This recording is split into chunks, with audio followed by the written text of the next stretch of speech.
This is Pop Culture Yearbook. On this show, we pick pieces of pop culture that were important to us in a given year. We then discuss our memories and dig into those movies, albums, shows, and more. I'm Brad. I'm Pete. And I'm Gif. All right. Well, thanks for joining us, Gif. I'm happy that this is working out tonight. We're trying something new.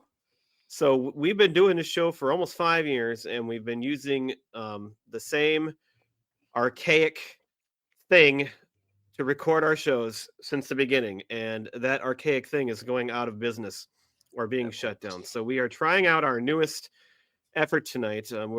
Maybe we won't put a plug in from you because we don't know how good it's going to work, but we hope that in the end it ends up being an upgrade and we sound better and things go even better than they did before. The thing is that we were using Skype. I was trying not to say that because it's so embarrassing. No, well, what do they care? They're shutting it down, so who cares? It's not embarrassing. I'm talking about our audience. Oh, it's not. Well, it doesn't. What I was going to say though is, what do we love on this show? Nostalgia. So we use Skype. That's why we use Skype all the way till the bitter end. A little nostalgia for Skype. There you go. And tonight we're going to have to pour one out because we're moving on to StreamYard, which hopefully is going to be great for us. We know a lot of people use this to record things, so hopefully it ends up being a good change. Anyway, we are back in 2003. So last week we gave you the big overview. We talked about all the things. I have made my decision, guys. I don't know if you noticed, but in the last episode, I hadn't said yet what we were going to cover on my week. I'm bowing to the votes online. When I put it out, it did end up being about a 3-1 win for School of Rock. So even though I didn't necessarily want to do 3 movies this month, we are going to do School of Rock because it's a great movie and the audience has spoken, and I'm not going to deny them that. Give the people what they want.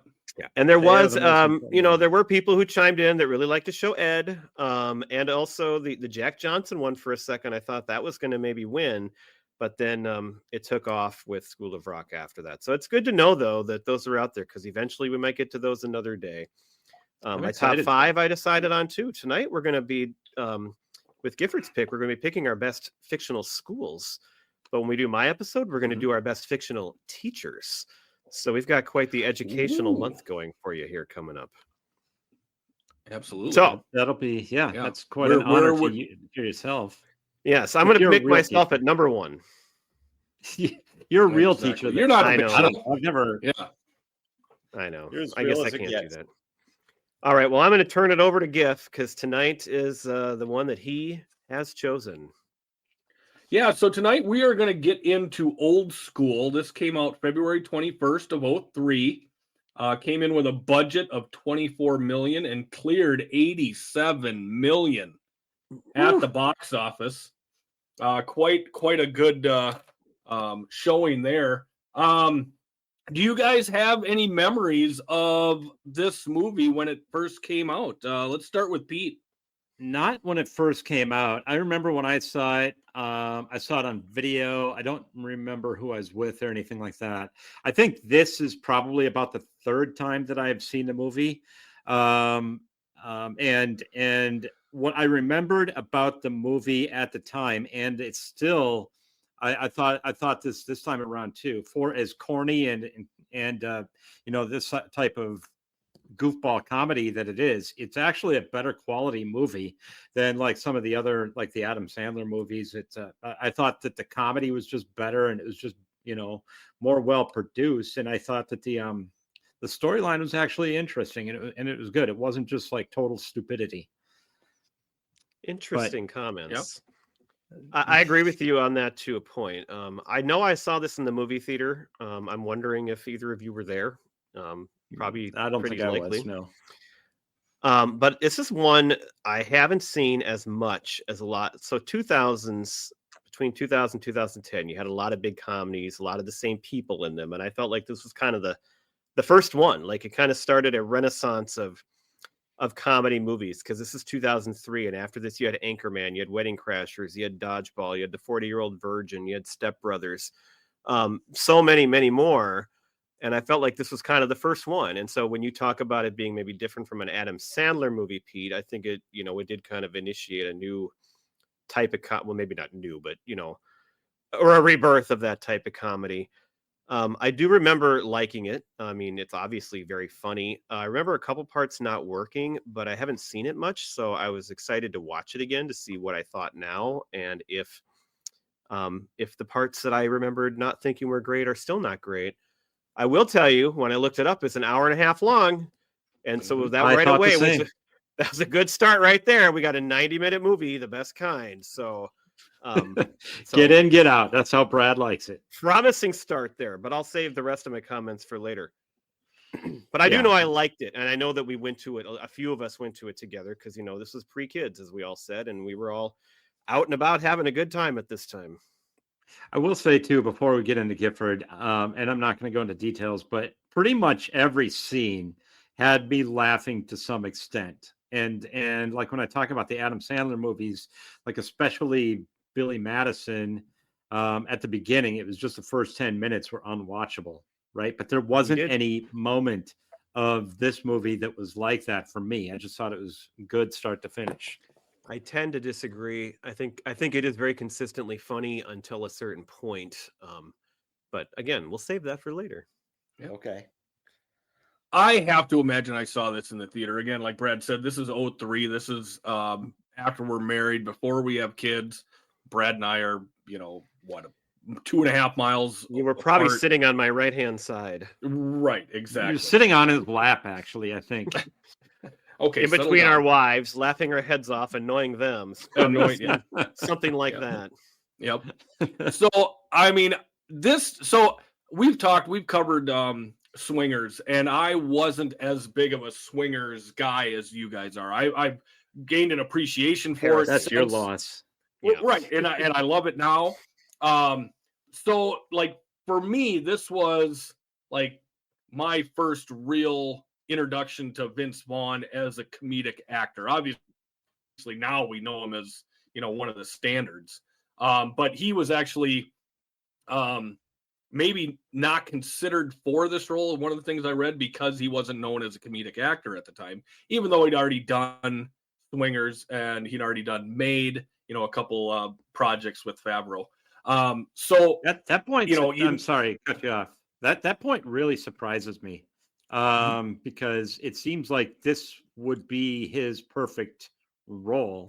I mean, he Yeah. was basically the same character as he was in Swingers, and I don't understand why he wouldn't have been seen as a comedic. I'm actor. surprised as well, but I'm trying to think of other comedies he was in before this, and I'm having a hard He wasn't. time at the top of my head thinking of any. It was He this and wasn't. Wedding Crashers, because I know he Wedding was in. Crashers was 2 years He later. did Domestic Disturbance with John Travolta, which was like a serious movie. Of course, I don't remember what year that came out. He did but- Psycho before this. Yeah, that's really interesting. I assumed Yeah. he was always a comedy actor, but this is kind of Yeah, I between guess. Swingers and this, he had an interesting kind of run there, I guess. Correct. So I mean, now you look back and like, this is Vince Vaughn. This is why we love him. This is why I love him, playing that quick talking, sarcastic, always, on top of his game. He's always in control of every situation that he's ever in. Though he probably isn't.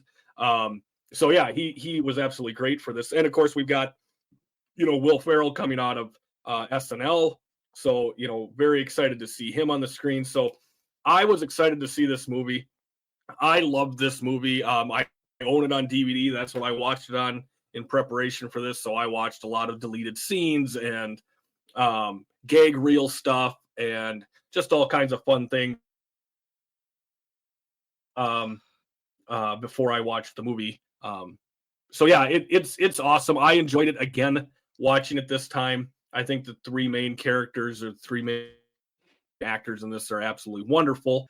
So yeah, I absolutely enjoyed it. Glad that we're going to cover it here tonight. This is directed by Todd Phillips, who of course in 2001 did Road Trip, who we covered that movie as well in 2001. 2000 is the year we did Road Trip. Oh, it is 2000. Sorry. Yeah. He's also done all the Hangover movies. He's done the latest Joker movies. This movie came about because in '98 he did a documentary called Frat House, and so he was given some access to fraternities, and he wanted to record and document what happens during Rush and what happens during Hell Week. So I found the movie online. I watched it before this, and so that came out in '98. So he would have got the footage in either fall of '96 or fall of '97, which would have been the exact same time that I was in my fraternity, Triangle Fraternity at the University of Minnesota. I can say unequivocally that my fraternity was not your stereotypical situation with, the absolute, crazy guys, forced drinking. We didn't have Hell Week. We had Fun Week. We couldn't do any hazing. We didn't do anything like that. And watching this documentary, it's, I'm just disgusted by these guys because it's so militaristic. It's so testosterone driven and beat the crap out of these guys and make them do horrible things. And it just wasn't my experience in my fraternity. Of course, my fraternity was also a fraternity of mathematicians, engineers, and computer science.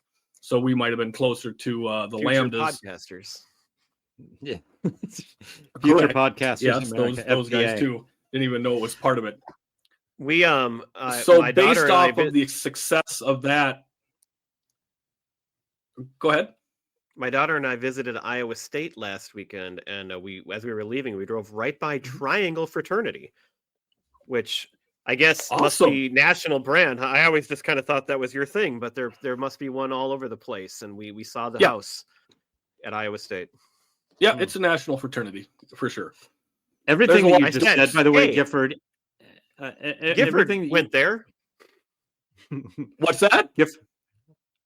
I was just going to say everything that you just said, Gifford. It describes perfectly exactly why I would never want to get anywhere near joining a fraternity, because I never understood the point of any of it. Why would I need to put myself through any of that when I can just go do my own thing? And I Sure. can go to the parties if I want, but I don't know. It just never appealed to me because of those reasons. I still don't really even get what they actually do. I know that obviously, like Gifford's was, smart guys, and they're doing, but I don't even understand what the point is of a fraternity or sorority. I've never even looked into it or anything. Well, other than the watching point Animal House. There's two different types of fraternities. There's professional and social. And of course, ours was a social fraternity, and it's a way to meet people. You're I think a little more connected to the university. You're doing stuff at homecoming, and doing stuff during like the spring celebration. There's a community aspect to it. Like our big philanthropy was raising money and collecting food for one of the local food banks.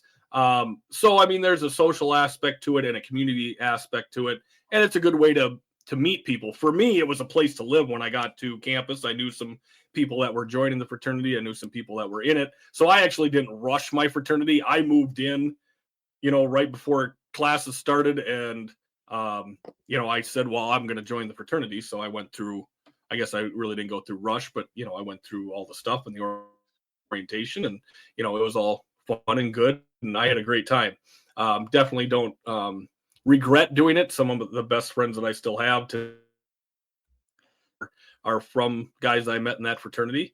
But yeah, I would have never put myself through the crap that I saw in that documentary. There's just no way. Like, there's no point in it to me.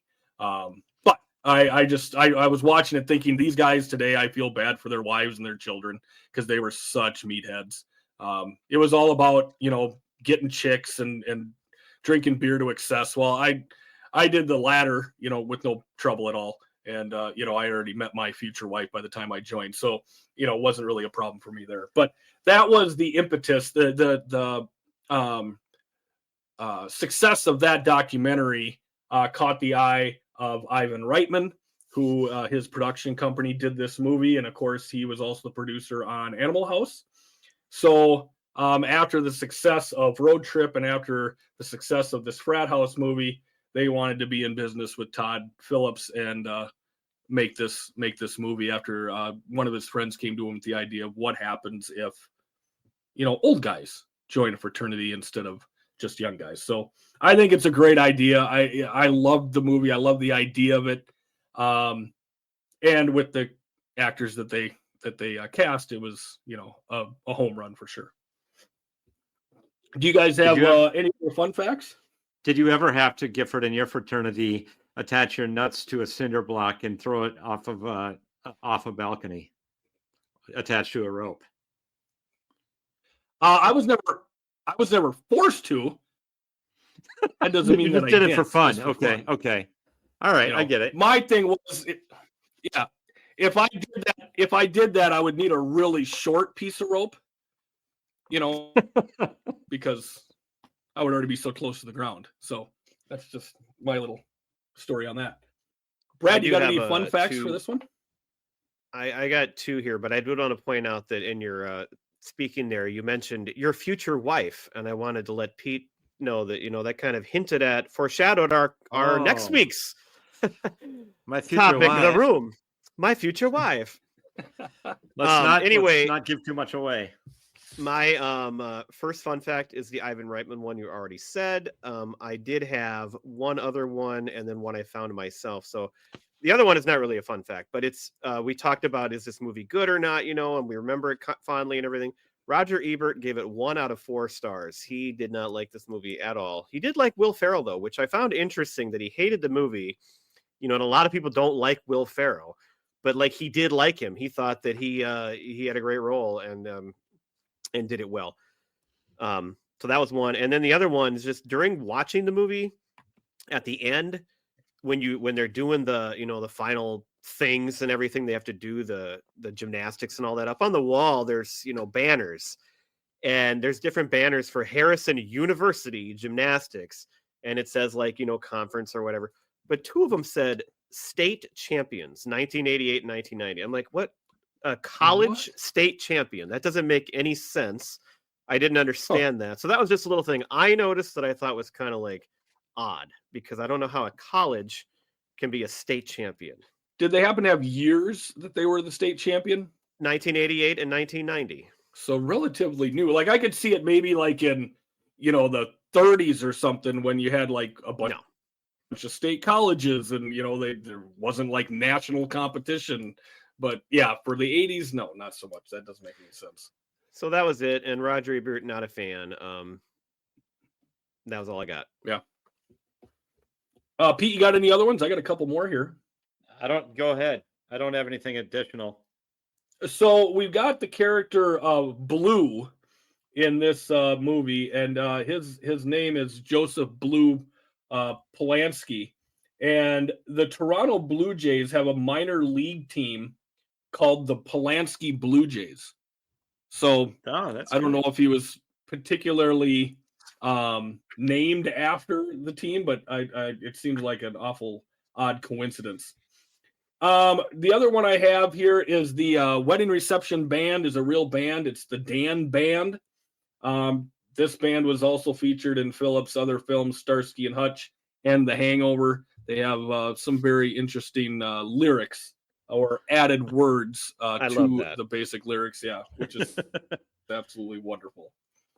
So I am going to get into my synopsis for this fine film, and then we'll carry on with the cast.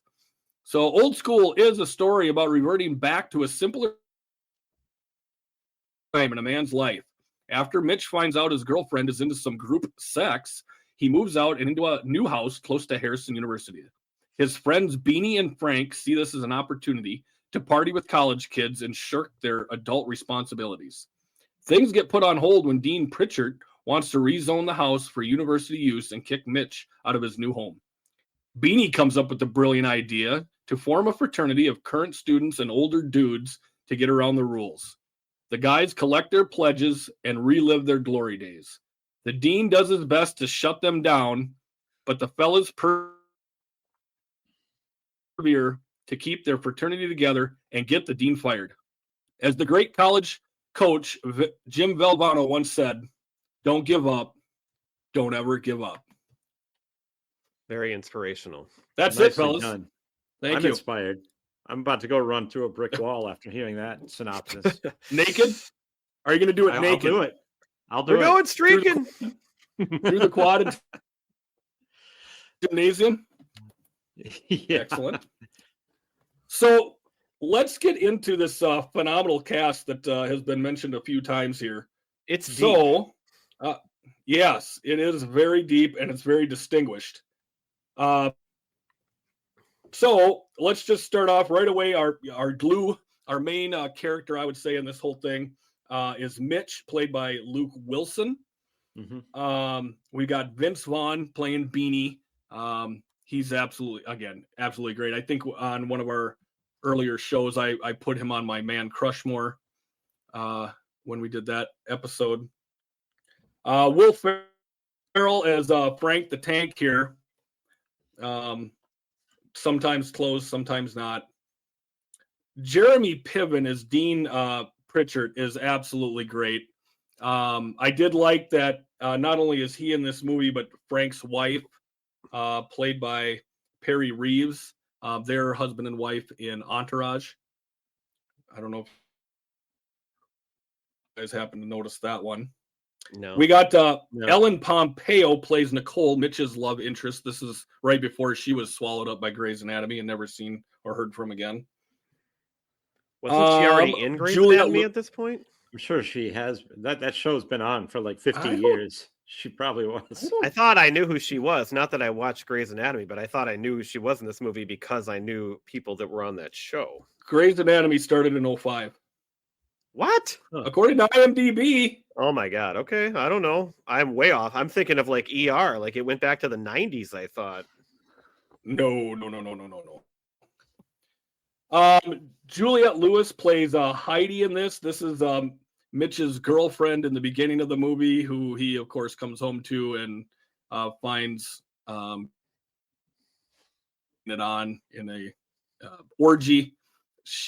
I absolutely love her in this. She plays that airhead California girl so well that, you know, it's okay. Whatever she does is fine and should be, accepted. So she's wonderful. Leah Remini plays Laura. That is Beanie's wife, and she takes no shit from anybody. She's the perfect foil to, a strong personality like Vince Vaughn's character in this. I mentioned Perry Reeves. That's Marissa, plays Frank's new wife in the movie.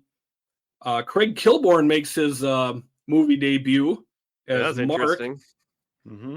Yeah, and he plays the D-bag very well. I wrote, holy crap, what a sleaze. And sure of himself. Yes. Well said. We got Cuthbert. She plays Mitch's boss's daughter.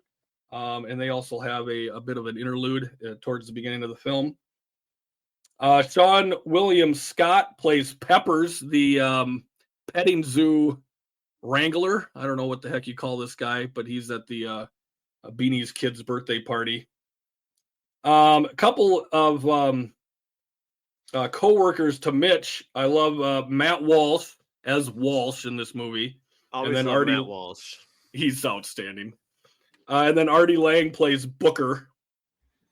Let me see who else is note here. Sorry, I gotta get all the way back into this. You guys got anybody while I'm searching? Well, you go ahead. First of all, you have Snoop Dogg, who's the party guest. Yep. Terry O'Quinn, John Locke from Lost, and also his right-hand man is Patrick Fischler, also from Lost. So two guys that the next year went on to start that show are in here. You have the dad from Fargo, Harvey Presnell, the dad Gunderson, who's kind of a dick in Fargo. You have Simon Helberg from Big Bang Theory, the Wolowitz. He's one of the kids here. You have Rob Corddry and Andy Dick, comedians. Andy Dick, remember when he was a thing? I didn't even notice he was in it. Andy Dick was the guy teaching the blowjob class. I didn't realize that was him. That's him. Could you have a better casting? No, for that character. And then finally, you also have James Carville. I mean, it's just everybody is somebody in this movie. It goes on and on and on. Yeah, and one of the guys was Patrick J. Adams. It was his film debut. He went on to be one of the main characters in Suits for many years. That was a pretty big show. I think it was on USA. I watched that. Got to make out with Meghan Markle while she was still an actress. So good on you there. So yeah, excellent add-ins there. Dynamite drop in, Marty. So yeah, excellent cast to be sure. And again, this was all the way back in 2003, but as I said, Will Ferrell's just coming out of SNL for the most part, a bit untested. He also did Elf this year. Yeah, but that would have been later. Right, later in the year. And Vince Vaughn, again, not necessarily seen as a major comedic player at this point. So, but so I look back, it is interesting that, as you said, they weren't maybe in a lot of movies yet, but I remember how excited we all were to see this movie because of the cast. Like, I don't know, it just felt like it was a can't miss type of thing at the time. Well, and I think for you were such a huge Swingers guy. Like, so, yeah. I mean, bringing Vince Vaughn in, I mean, but that had been that was 6 years before this too. So, I mean, there's obviously a pretty big gap. Right. Yeah. But like for me, I remember being so excited when Tin Cup came out because I finally got to see Kevin Costner playing a Crash Davis type character again. I mean, he's more of a dramatic actor, not so much in the comedies, but you see Tin Cup come out and okay, great, this is going to be awesome. So I don't know, maybe it was the same thing for you with Vince Vaughn. Yeah, probably. Well, we're going to dive into our favorite scenes here. I'll start with Brad this time. Brad, what do you got for a scene that really stood out to you? Let's see. You brought up the band, and so I'll start early here. I love the wedding dance, and I love the total eclipse of the heart, and just when he starts saying, I fucking need you more than ever. And every time, and the people start looking around like they don't know it's coming. And then they also sing Lady by Styx, which, I love that too. So the wedding dance, I thought was funny and a good start, but probably if I had to pick one scene, the big party early on, I really like the transformation of Frank from Frank Bed Bath and Beyond to Frank the Tank. And so one of my quotes will come from that too, but I love the way he tries to hold it together. And so the party is fun, but watching him specifically is my favorite part. Yeah, I think we can all relate to that exact scene because I was thinking of that. And there's been a couple of times, like after I graduated from college, like going back, where I have gone back and tried to experience it, and it just was not the same. Maybe not to the extreme that he had experienced, but yeah, I could definitely feel him there. I think. Did you have anything more to add, Brad, before I dive in? No, it's your turn. I got more, but you go next. My favorite scene, hands down, was right after the party where he is streaking just all by himself in the street in the middle of the night, and then he has to get back into the SUV, or back into the car with the two friends in the back. That just and he backs himself in.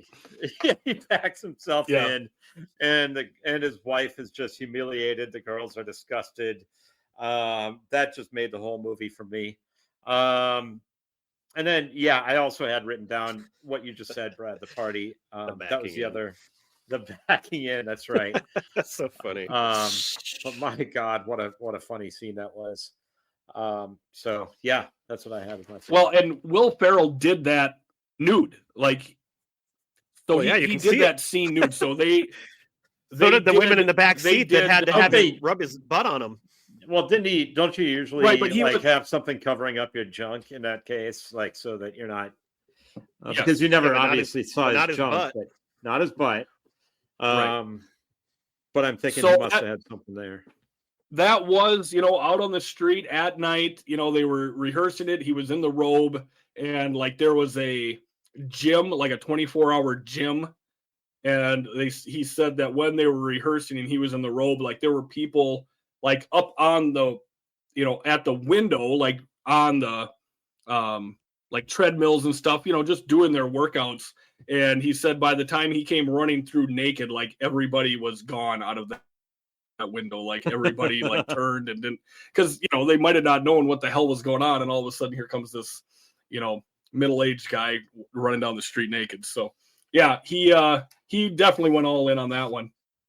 For me, I'm gonna go back to the wedding scene. For me, it was in the beginning where Beanie is just trying to talk Frank out of getting married. I think this is just such a great scene where you're seeing the attitude of Beanie and how he's just such an idiot. I mean, this guy, his buddy is getting married. The woman is walking down the aisle and he's just nonstop, shit talking being married. And, he's got this beautiful wife and he just can't say anything good about her.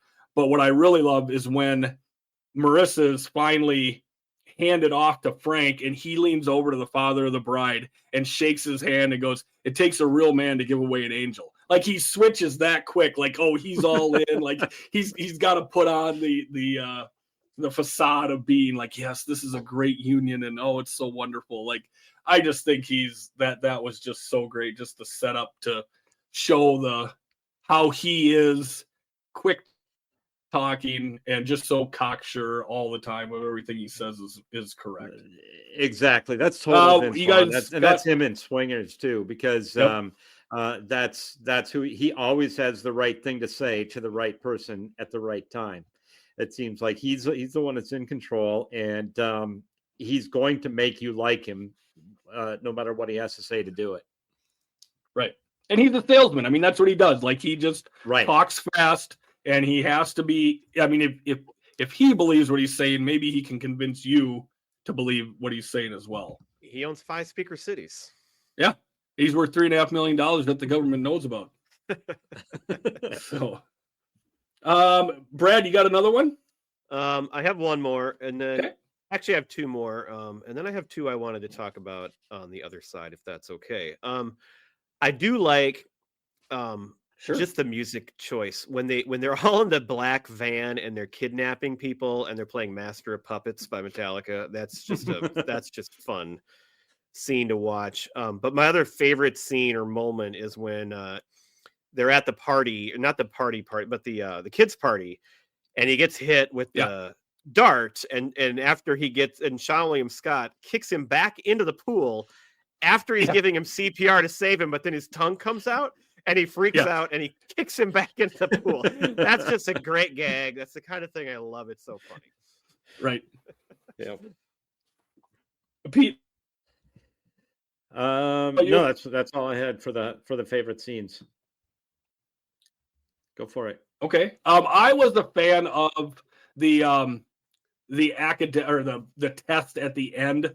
Oh boy. Particularly the school spirit.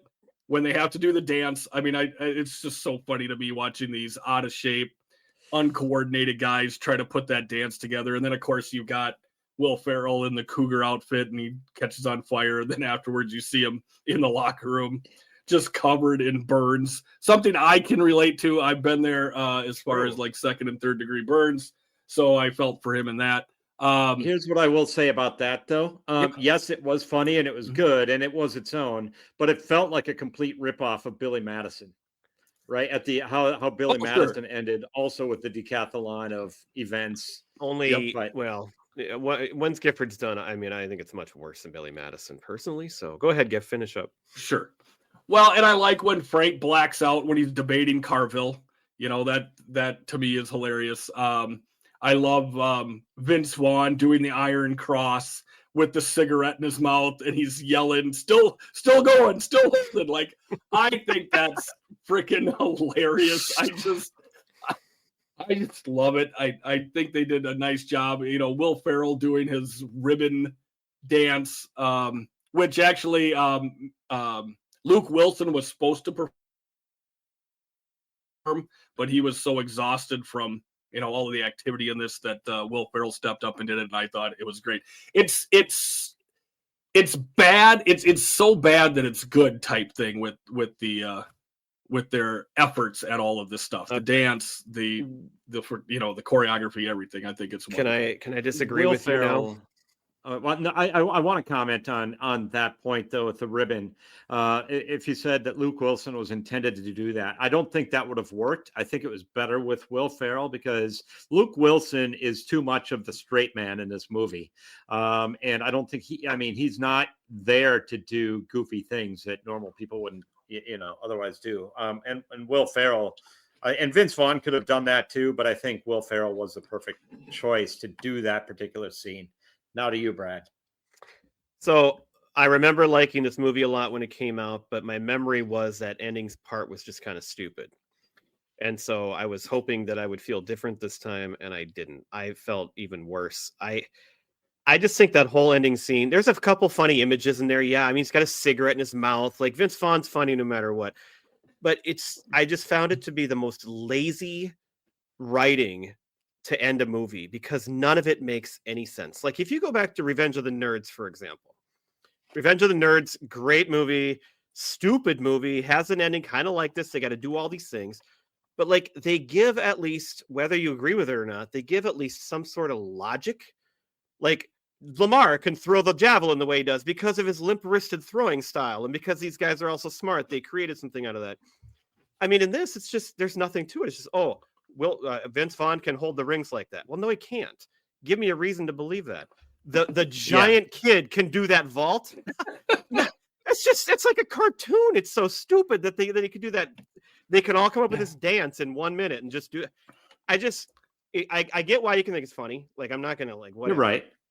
But it kind of ruins the movie to me because it's so lazy. It's just so lazy. Like, can't you at least put some effort into how they accomplish this? Even in Billy Madison, the whole thing about the business ethics, like we don't even know who was going to win for sure at that moment, but you know that it's logical that that guy is going to freak out and screw up when given that topic there. Well, and so, the famous you can puppy buy into speech. it. And he didn't win with the puppy speech. He got told it was the stupidest thing. May God have mercy on your soul. Right, but the puppy lines. speech did come from earlier in the movie, which made sense because he read it, or he had it read to him when he was in first grade or whatever. So I just, and I still like the movie. Like I watched this movie, I laughed a lot. Like Pete said, it's consistently funny, but this last scene just it kills it for me. It just, I just think. Because the word I'd use is lazy. Like you could do better than this. You could give us a better ending than this. And I get upset that they didn't try. So anyway, that's my soapbox and I'll get off of it. I still like the movie overall and I love these guys, but I just can't believe how stupid the ending is. Like that vault. I mean, are you kidding me? That it's just. Yeah, it defies physics. It's so dumb. He absolutely sticks the landing. There's no. Of course. There's no. I don't know. Anyway, I'm done. There you go. Well, can I switch to the KY wrestling with two nice sets of boobs? Yes, please. Yes. How's that? Yeah, because there's some good things to look at in that one. Well, and just how it goes right into his funeral, and you've got Frank singing "Dust in the Wind," and again, it's the same thing to me with the ribbon thing. Like it's almost good. It's not like horrible singing, but until it gets to the end and you just can't hit the high stuff. But I definitely loved that funeral scene, and then of course the scene leading up to it was wonderful as well. That's a memorable part there that deserves some mention. Yes. Let's get into some lines. Pete, what do you got for one of your favorite lines in this film? Well, the first one I did have written down was the one I alluded to earlier, where Will Ferrell he just goes, "We're going streaking through the quad in the gymnasium," and like nobody responds, and everybody in the crowd is just disgusted by it. And then he still goes ahead and does it anyway. He just like he's so drunk, he doesn't even care. This display, like why? Right. Yeah. Oh yeah. He's committed to the bit. Yeah. And then, of course, the tearful goodbye to Blue. Blue, you're my boy. You're my boy, Blue. Was a good one. And then the earmuffs part. This is one that sort of is used. I've used it before, like around my kids, and so it kind of caught on a little bit. But the earmuffs. was pretty funny. And then the dart scene that you had already mentioned, where he's like, "Yes, you're awesome. crazy. That's awesome. You're crazy. I like you, but you're crazy." So those are the lines that I had written down. And then I didn't have the whole thing. Well, going back to the blue but... thing. No, I was just going to say I didn't have the whole thing written down, but the in the debate where Mitch stuns everyone with his response to the debate. I'm going to read that like one. Basically unconscious. So, yeah. Well, and you mentioned the "You're my boy, Blue." I like the line when they're up on the ledge. They're about, they're going to throw the cinder blocks, and Frank is like questioning people, and then he questions Blue, and then he just screams at him, "Blue, you're my boy!" Like, he's so excited to be a part of, hazing these guys and being in this fraternity and being kind of one of the leaders. It's just awesome the way he just screams that at him. Brad, what do you got? Well, I have a few here. I was surprised very early in the movie, right off the bat, there's an F slur, which I was shocked because we always associate that with the 80s movies. And like, okay, well, that was the 80s. But here's one from 2003. I'm like, wow, I didn't expect that. I don't remember that. But going back to, I'll start with Will Ferrell since Pete started with him too. And of course, he says, actually, a pretty nice little Saturday. We're going to Home Depot, maybe Bed Bath and Beyond. But then he does that first bong, and I just love the way he looks and he goes, "Fill it up again." Right. And of course, so good when it hits your lips, but it's the "fill it up again" and the way he delivers that line. It is like the sneaky good one that you forget about because you remember all the other parts around it. But that part made me like laugh out loud when he said that, because he's only going to do one. Fill it up again. Right. Well, and to add on to yours there, the one Courtney and I always go with is the Home Depot. He says, "Got a big day tomorrow. Pretty nice little Saturday. We're going to go to Home Depot, buy some wallpaper, get some flooring, maybe Bed Bath and Beyond. I don't know." And the part that we always say is, "I don't know. I don't know if we'll have enough time." I don't have enough time. I just love that. "I don't know if we'll have enough time" part. It's just the best. I had one quote basically from each character, so that was the one from Will Ferrell. But there's early one, because Vince Vaughn, everything he says is always funny. But I love when he said, "Columbus wasn't looking for America, but that seemed to work out for everyone, right?" Right. How's it going? And then this is a pretty famous, but you got to get the whole thing when Mitch is speaking and he says, "True love is hard to find. Sometimes you think you have true love, and then you catch your early flight home from San Diego and a couple of nude people jump out of your bathroom blindfolded like a goddamn magic show, ready to double team your girlfriend." Yeah. Like a goddamn magic show. That, again, that's the part that just sends it. And I love how Beanie catches it. Well, and it's great because Beanie like grabs the mic from him. He goes, "I think what he's saying is love is blind." Like he tries to save that whole situation. And then he says something about, salute to the couple, grab what you got, cheers. And then he finishes by saying, "I'm not a talker. I'm not much of a talker," which is complete and utter horseshit, because that's all that guy is a talker. Oh my God. I also did one last one. I did like James Carville. Yeah, when he says after that blackout speech, which at least they explain that by blacking out, but I love how he just looks and goes, "We have no response." That was perfect. that was funny. And then Frank finishes up by screaming, "Yes, that's how you debate." Like he has no idea what he just said. I love the line from Laura when Frank gets in the car naked and she looks at him and goes, "Is it cold out there tonight, Frank?" Like, that is such. I love her character because she just doesn't give a shit.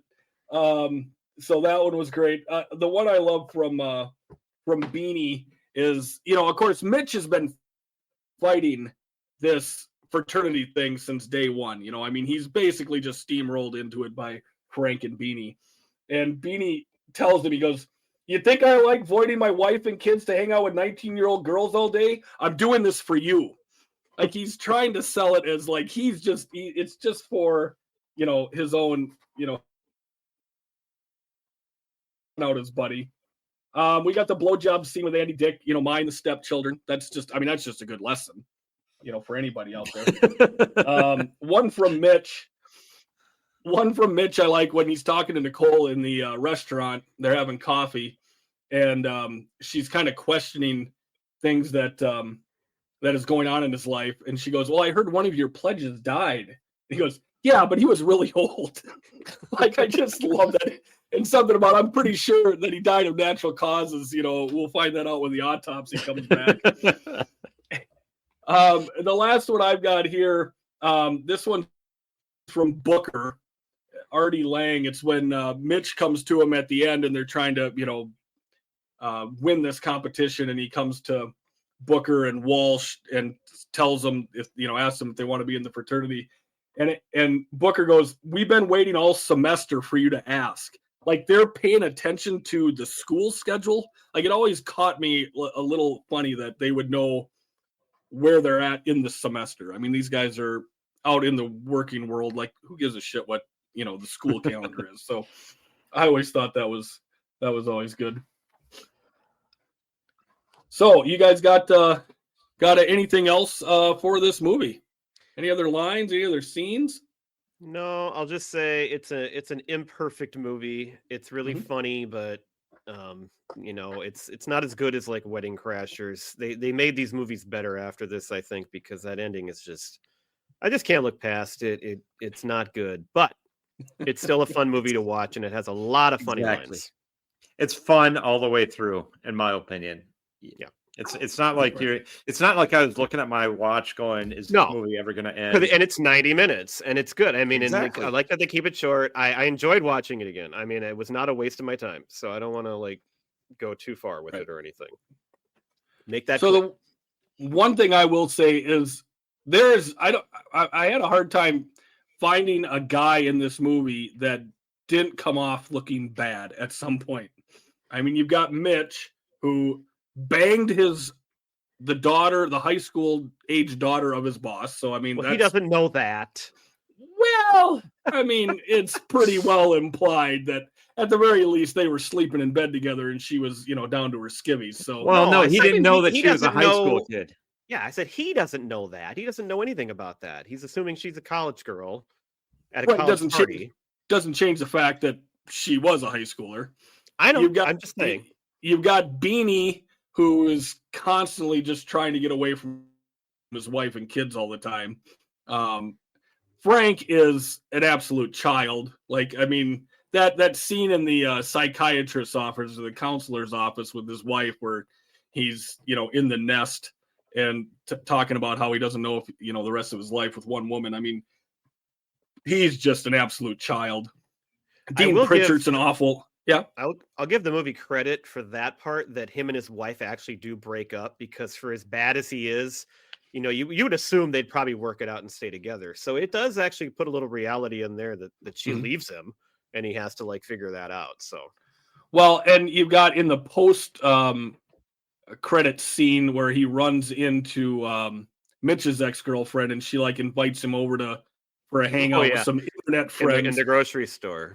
It's like, he's so excited. Well, if he goes to that party, he's going to end up banging his best friend's ex-girlfriend. So that, not that it's shown to be, but I mean, that's kind of what's implied that's going to happen. He's going to end up with an orgy with his buddy's ex-girlfriend. You've obviously got Mark, who's a complete and utter douchebag. The Craig Kilborn's character, and then of course Dean really Pritchard is a horrible human being too. Redeeming people here. I do think any of the grown men are pretty sad. Mitch is the one. I mean, because he got, he didn't deserve what his wife did, or was it just a girlfriend, I guess, but he didn't deserve that. Yeah.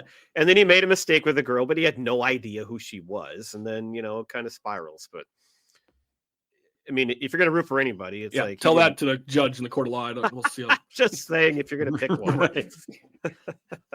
Sure.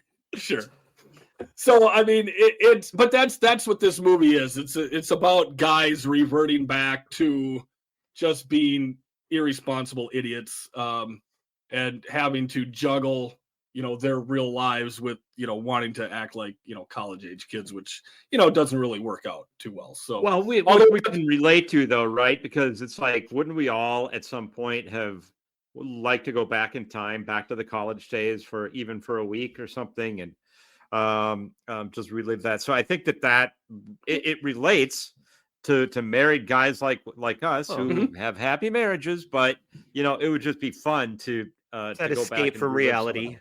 Escape from reality. Yes, thank you. Right. Which women can also And I mean, I've want to have too. It's not just guys, but right.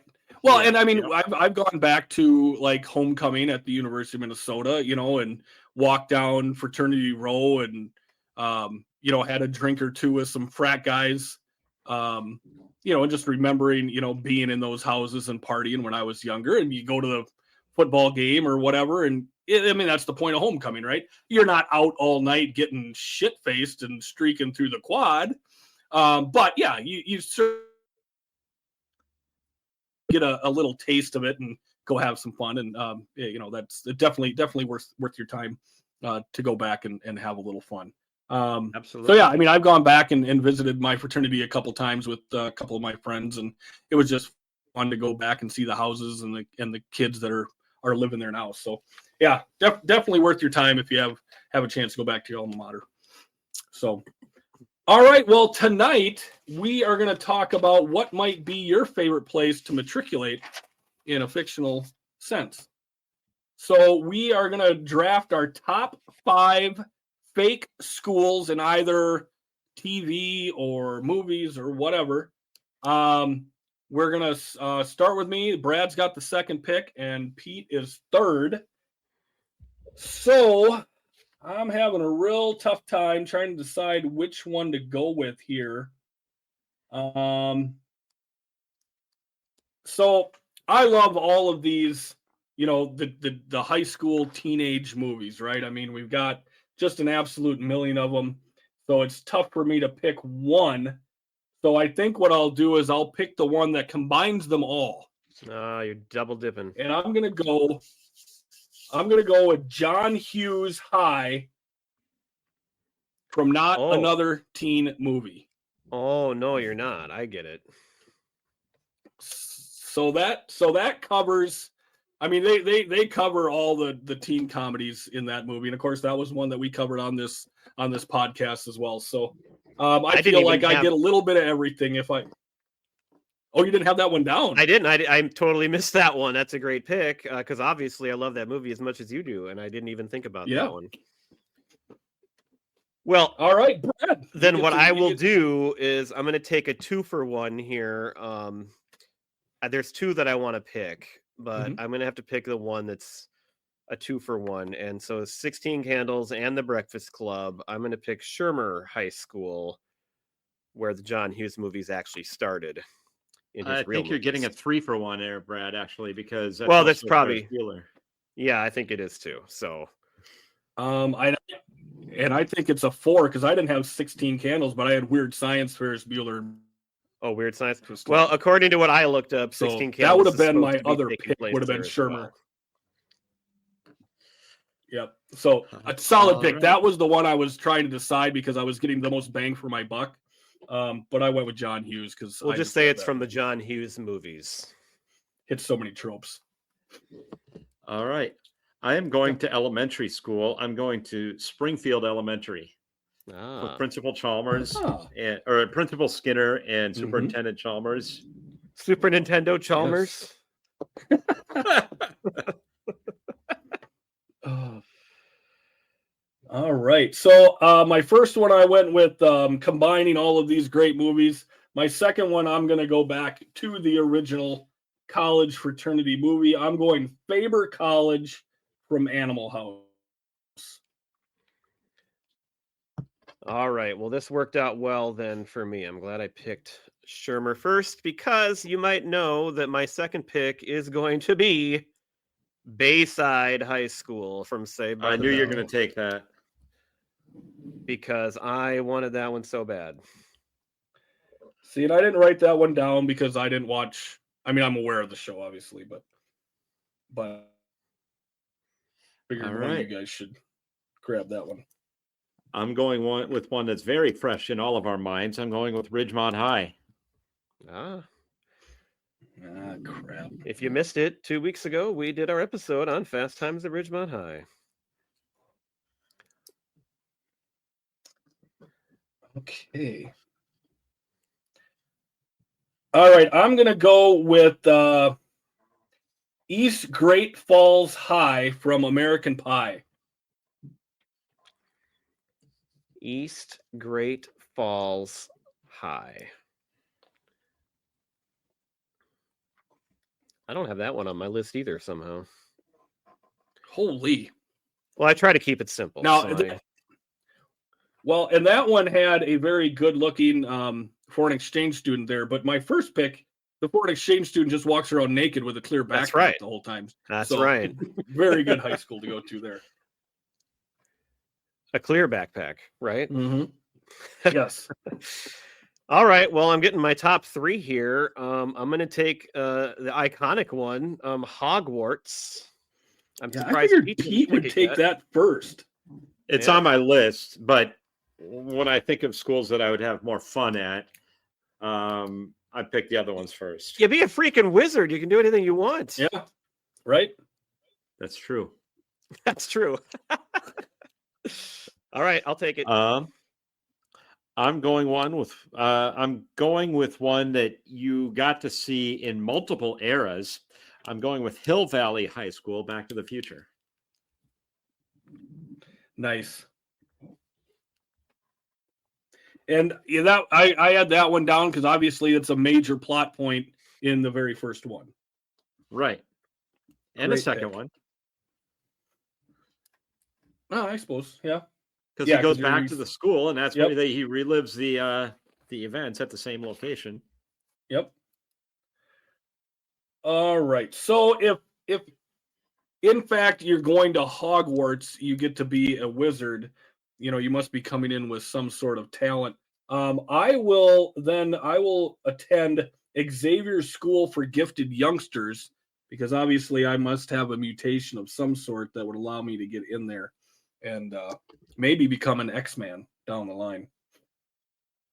Huh. I don't even know what you're talking about.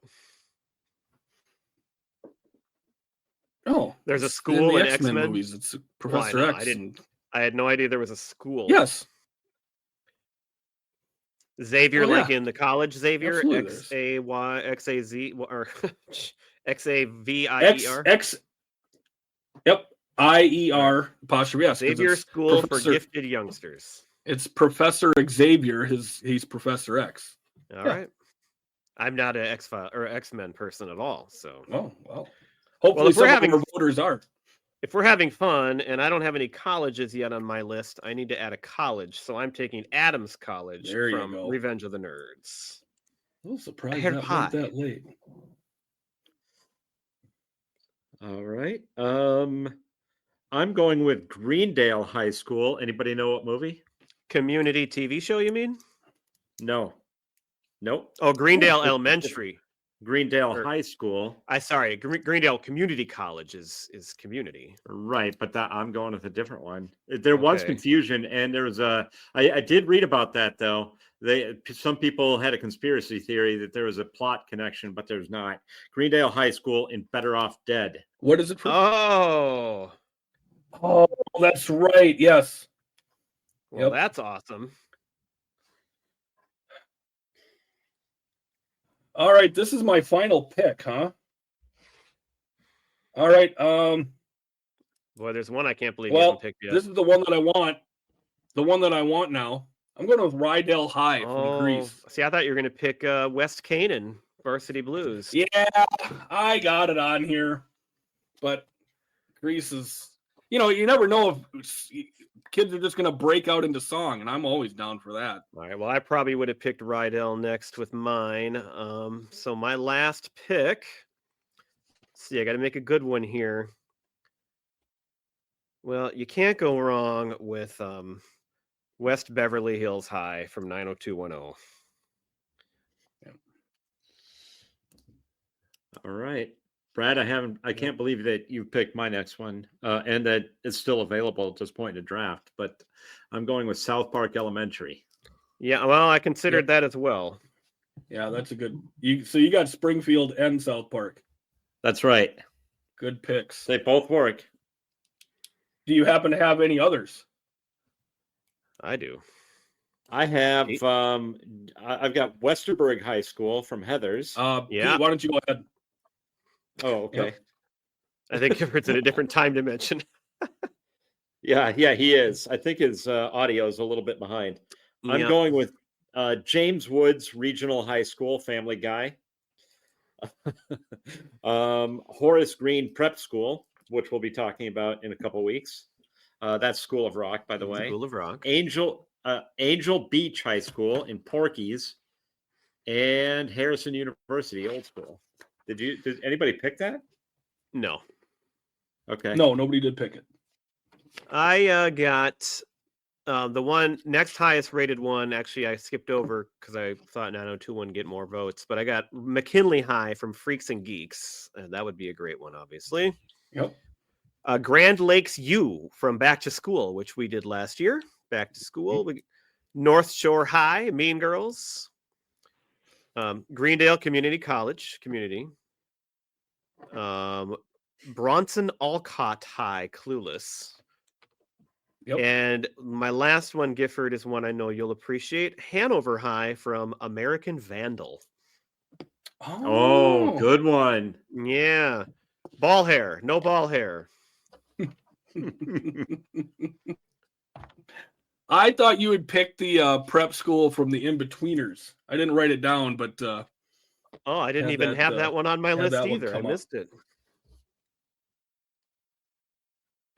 so you mentioned McKinley High. I'm going to go with William McKinley High from Glee. Yeah, there's two Much like McKinleys, just Rydell like there High, was never know if two the song's gonna- Greendales. Breakout. We got Monsters University. Mhm. That's a good one. I know that Nib High football rules from Billy Ah, Madison. Nib High. Missed that too. Yeah. I like Huntsville High and Dazed and Confused. That seemed like a fun high school to be a part of. I mean, they sell Oh, yeah. concessions for crying out loud. Yeah. We got Cape Side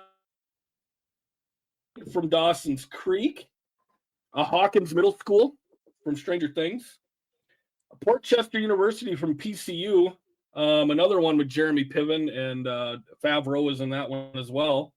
I liked Robert F. Kennedy Junior High in the Wonder Years, Beacon Town High and Teen Wolf, Rancho Carne High, Bring It On. Loved that movie. You gotta love the Hickory from Hoosiers. That's one we could good one. relate to. Small town school. Huntington High in Can't Hardly Wait. Brad Mount Rose High School in the fictional town there from Drop Dead Gorgeous. Al Bundy, I believe, still holds some football records at Polk High. Good. We got San Dimas High. That's where Bill and Ted matriculate. We got Manchester Prep from Cruel Intentions. Coolidge College from Van Wilder. Brad, I think you're a fan of this movie, The Program. Eastern State. Weren't you a big fan of that one? I like that movie. Old Tex and UCC from Johnny Be Good. Those look like really fun movies or really fun colleges. University of Ithaca from Road Trip. And Pete, I don't know how you didn't happen to mention this one from a TV show, Minnesota State from Coach. Oh, good one. I should have had that. At the time was fictional. Now, of course, you have Minnesota State, Mankato and Minnesota State Moorhead. We missed a lot here. Your list went deep, just like the cast of Old School. It did. That's right. They sure did. Hey, guys. A lot of good ones. You know what next week is? What's next week? I think is a milestone of some sort, Next isn't it? week, we're going to talk about Pete can share again if he wants, but it is our 200th episode. So it's going to be wild. It's going to be such a party. We've made it to 200 episodes, which I thought 100 was something else. This is like a number that's so big I can hardly comprehend it. Think of all the money we should be making. You're an English teacher. Think of all the money we should be making, but aren't. Right. So anyway. of course on this big milestone, on this big milestone, we're going to cover a subject that was already covered once. So for our In a 200th lost episode. second time around, we'll No, cover it's not a something lost that episode. I've never seen. Oh, it was a pre-Gifford episode. It's not a lost episode. It's a first season episode, but Gifford wasn't on it. It's so good. Yep. I wasn't on it. It's so good that we have to get Gifford's opinion. It's the most fun movie to hear the opinions of somebody that has never seen it before. So that's why we have to pick this movie out. Do you want to remind them of what movie you're talking about? Yeah, if you would shut up, I was just saying that. You know, you talked right over me, and I was telling them that it is The Room. Yes, thank you. It sounded like you weren't going. What a great story, Mark. I was going there. I was. You got to give me a chance. Well, I applaud you. Gifford, do you know what band loves going streaking? That is Preacher Row for sure. And amazingly enough, the Pool Boy is able to do it with his drum kit. Yeah. That is.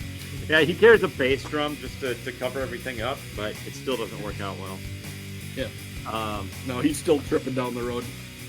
All right. Thanks for listening to episode 199, everybody. Bye. Bye. See ya.